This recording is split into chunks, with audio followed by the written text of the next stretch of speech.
on SportsShoes Lightning 5K. Elite men are off and away. The lights flash as those on singlets pound into the distance. Here we are in lead men here tonight. Jack Kavanagh, Joe Wigfield, Callum Johnson is in here as well. He's an on-athlete, and it'd be great to see him. We know how good he is over the country. He had a great track season as well. A lot of these men setting their lifetime bests over 5,000 on the track in Battersea Park earlier on in the year. What was that? May now, end of May. And so a lot of them coming back here. Angus McMillan is another man to look out for. He's broken 14 minutes. Kavanagh would be the heavy favourite for me, but Wigfield is definitely another man to look out for. Wigfield ran 29.20 round Battersea Park, just what, last week or so now. He won one of those run-through events. Bleep that out, commentators. However, looking very fast. And I spoke to Danby prior to this race and sort of said, how's the boy feeling? Is he going to go for a course record? Danby decided, nope, it's too wet, it's too cold for a course record tonight. Kavanagh's had a long season and he just wants a good run out. However, he's laid a marker down early for Wigfield, and he doesn't want Wigfield drafting off him. I think that's what's happening here, and he's decided he's going to try and go this one alone. So Kavanagh leads, Wigfield in second. We know how strong Wigfield is, over 5,000 as well. And actually, on lifetime best, these two men are very evenly matched. It is only when it comes to the championship scenario that Kavanagh is in a league of his own. Second place at the British Championships over the 5,000 this summer, only behind Josh Kerr. So, in his typical slight lean flowing form, Kavanagh leads Wigfield into the first bend here at Battersea Parks. Little wet on the ground, little slippy. There's a few leaves lying as well in these autumn conditions. But Joe Wigfield, 5 yards behind Kavanagh, who leads early, and we'll get a clock on these early few kilometre splits. Couple others in there looking out for John Beattie. And I mentioned I can't see Johnson in there at the moment. I'll have a glance back. But this is a big lead, and we know, we saw him here before. He won in February as well, Kavanagh, in a similar battle, just like this. And on that occasion, it was well under 14 minutes, and these are two men who can do that. And I was surprised to see both their names on the start list tonight. Well, not surprised. It's a fantastic event. It's backed by On. There's big prize money on offer. However, both of them have had a pretty relentless season, to say the least. And they both got after it. They've done many, many races. And you just begin to wonder, when do these guys rest? Do they ever take time off? Clearly not. And they're out here, and they are hammering. There's a bunch of guys who are on the cusp of 14, in around that 14:10 mark, who are way back. And we are through that first kilometre as we swiftly approach that 2 kilometre mark. Now, Wigfield, 10 yards back, is getting no benefit from being there.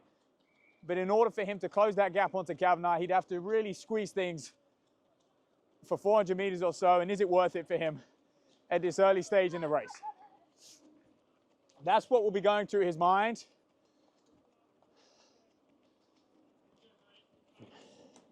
And also, you know, he's a man who, he does like to race pretty hard on the roads early season, especially in the autumn.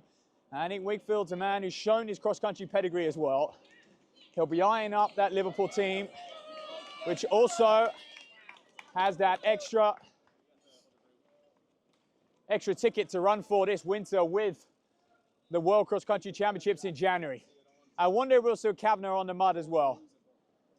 However, Kavanagh and Wigfield 1-2 going into the distance. Here's John Beattie, Angus McMillan, Miles Clisham in there as well. These guys are all low 14-minute runners. And they too are absolutely hammering tonight. We're not messing around. Conditions are good. Hey, look, we saw what Holly Parker was able to do in the women's race. Obliterate her PB, surprisingly. And didn't know quite what to expect, but the conditions allowed her to break 16 minutes. We had a couple under that mark, not a million miles off the course record. And these men, this bold move from Kavanagh and Wigfield, I wonder if it will backfire. These men are slowly just holding that gap. I don't think they're closing, but they're holding. And I just wonder if through that busier part of the course, when Kavanagh lets up on the gas a little bit, I wonder if they're going to be able to just get back on terms at any point. I wouldn't back him in a sprint finish, not against those two. But it's going to keep their foot on the gas. The fact that they can maintain contact with the leaders, they can see them, that's the important part. So BT into his late 30s now, but still running as good as he ever has. And McMillan getting back to his best as well. Those two heading on singlets. Clisham wearing the commentary kit. 2 kilometers about to be hit. And through they go. We'll now keep an eye on that next split, that 3 kilometer mark. So I can say Kavanagh and Wigfield are side by side now. Wigfield is in his slipstream, he's on his shoulder. As nothing is changing in this chase group, they're going to have to work together. They're going to have to force things along. As soon as Clisham comes off the gas, they're going to have to work together. Jack Woods is another man who's worth talking about. Recently joined Neil Danby. Did Woods. And he's going to have a training partner in Kavanagh all through the winter. And that group at Holland Sports is going from strength to strength. That's what happens when you get someone on the podium at the British Championships. People start to take notice. Danby on the sideline, he would have witnessed Kavanagh and Wigfield be neck and neck. And he's just sharing a few words to Woods there.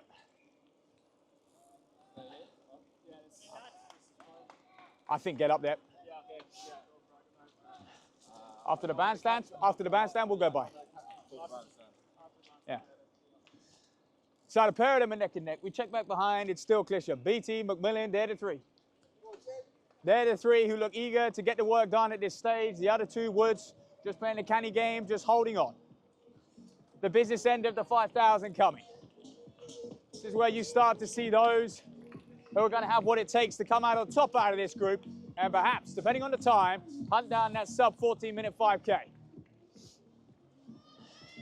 The pair of them two, we go under the tunnel of lights here at the Lightning 5K, sponsored by On. The reason it's called the Lightning 5K, that is what On referred to their innovation team as, the Lightning team, who go design all those trainers that have been so popular on the domestic scene and global scene, quite frankly. And now they're seen on the feet of the two men up front in this race. We'll keep an eye on this 3 kilometer split. What was their latest K? Kavanagh and Wigfield, toe for toe. Wigfield doing what every track runner would in this situation, and that's sit behind. Unfair not to call Kavanagh a track runner. He's the English champion over 5,000. But I think I'm referring to the fact Wigfield has extreme pedigree over the 1,500 with a time of 3:36 and an 800-meter lifetime best of 1:46. There's not many. 8:24 at 3,000.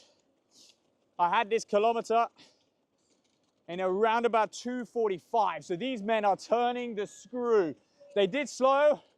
I thought the others were able to get a measure on them on the back straight there. And they weren't pulling away at all, but now they really are. Look at them, and they're in sync. They'll be feeding off one another at this stage. They'll be keying into each other's stride as they weave through some of the locals who will blink and miss them. Joe Wigfield and Jack Kavanagh, two of Britain's best on the roads and on the track, gracing Battersea Park. And I don't think we've seen a head-to-head like this before, not at these Friday night under lights. Two men side by side into the final 2 kilometers, approaching the final mile. We're not used to this. We've seen large packs of men. We've seen runaway victories, but a head-to-head duel like this, chopping and changing. It's a game of chess up at the front, and Wigfield makes his move.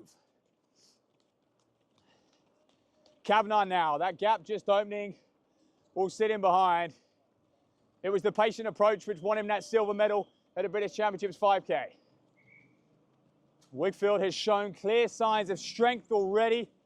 Last week or so, 29:20 over 10,000. Referred to that as a mere tempo. Kavanagh negotiating. A leaf or two on the floor, and this is what the park will throw at you, especially in these autumn conditions. We've had rain in the air all day. Luckily, it stopped for the race. And now Wigfield is going to pounce on that. He would have heard that.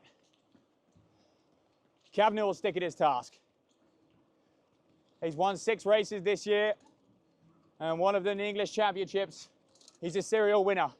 But on this occasion, on this day, Joe Wigfield is playing his hand out, and he looks the stronger of the two as they approach what is going to be the final kilometre. And in moments like this, there's no one stronger for me. Wigfield thrives in situations where he's front running and he's taking a race on. We saw him do it in the summer over 1500. When he's at the head of the field, this man just grows and grows in confidence, and he's hard to beat. And this gap now to Kavanagh is 20, 30 metres. As Wigfield will see that 4 kilometres and know he's got a track rep to go. And that was another very impressive 2:45 or so kilometre for Wigfield. That's if we can trust Ben and Keith's kilometre markings here in Battersea Park. Maybe take it with a pinch of salt. But boy, is he looking smooth. And you're not going to drop the silver medalist over the 5,000 on the track if you're not squeezing. The Joe Wigfield, the man from the north, from Wirral AC, has done most of his training over recent years in and around Teddington, studying at St Mary's University. Coach Craig Wimrow has done a fine job with this man. He would have been disappointed not to make that British Championship 1500 metre final. And one of Wigfield's biggest problems is deciding what event he wants to do. He is so good at so many events. There's not many who can run 146 and in the 1330s. This man can. And he is running his way to 800 pounds, ladies and gentlemen. He's going to win the Lightning 5K. I can say that with confidence now, as Kavanagh hasn't rounded the corner just yet. It's a long, sweeping bend here in Battersea Park. You can take the camber. It will remind him of an indoor track. As he gaps Jack Kavanagh, who we must say did have a little bit of a skid to fall. Didn't hit the deck, managed to stay on 2 feet, but it cost him. And now Wigfield will enjoy this.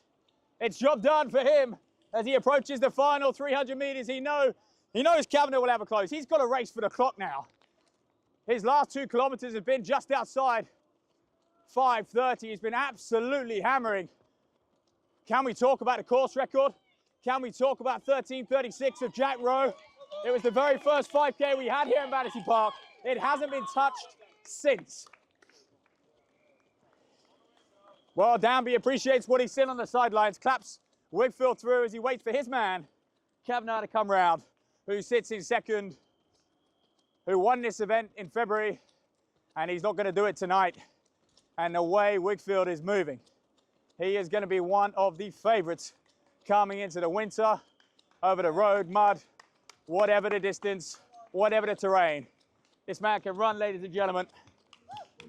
Keep an eye on the clock then.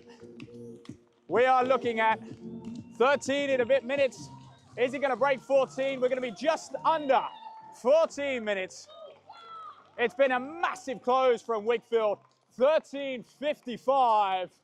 And Kavanagh's going to come through unchallenged for a second. With the slight slip, he's going to be just outside 14 with an aggressive first kilometre or so from Kavanagh. McMillan's going to take third. That will give him confidence heading into the winter. And the rest of them are going to be just 14:15 and just outside.